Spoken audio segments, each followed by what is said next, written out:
भगवान को देख कर भी यद किंचित थोड़ा सही लेकिन वासना रह गई महाराज, इच्छा शेष रह गई।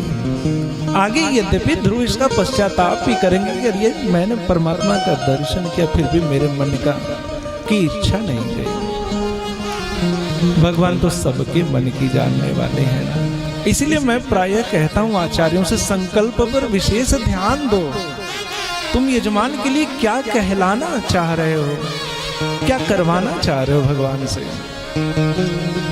ध्रुव का संकल्प क्या था, मैं प्रभु से मिलूंगा, उनसे याचना करूंगा, जो श्रेष्ठतम स्थान वह मुझे मिले, यही तो था ना। अब भगवान मिल गए, अब भगवान सबके हृदय की जानते हैं जी।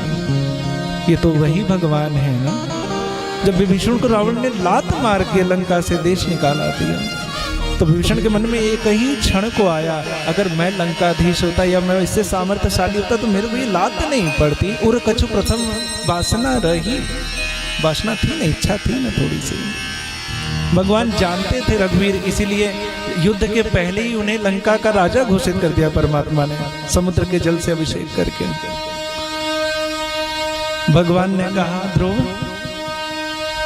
मैं तुझे ध्रुवलोक देता हूं, जिसके चारों ओर ग्रह नक्षत्र तारा मंडल प्रदक्षिणा करते रहते हैं, जो कल्पांत के बाद भी स्थिर रहता है, सप्तर्षिगण जिसकी फेरी देते हैं, धर्म अग्नि कश्यप शुक्र जिसकी निरंतर प्रदक्षिणा करते रहते हैं, और तू अपने पिता से राज्य प्राप्त करके 36,000 वर्ष तक यहाँ राज सुख भोगेगा। भगवान उदार है महाराज। भगवान कहते हैं ना, आगे की सारी बात ध्रुव को बता रहे हैं महाराज, तो यहां भी सुख भोगेगा और वहां ऐसे लोक में रहेगा जिसकी कल्पना तक कोई नहीं करता है पहुंचने की। अंतिम में जब उत्तम वन को जाएगा तो वही यक्षों के द्वारा उसको मार दिया जाएगा।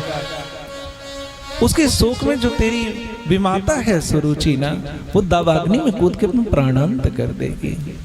बहुत कुछ भगवान ने कहा है महाराज, और भगवान ने अपना स्वरूप अंतर ध्यान कर लिया। जब भगवान चले गए ना, तो ध्रुव को बड़ा पश्चाताप हुआ महाराज।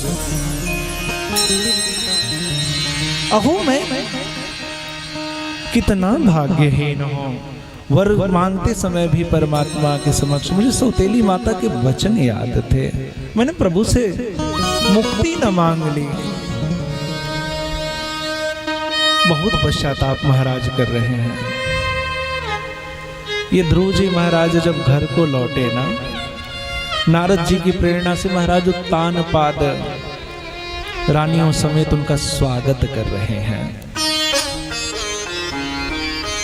महाराज भगवान जिस पर कृपा करते हैं ना, उस पर सभी लोग कृपा करने लगते हैं संसार पर।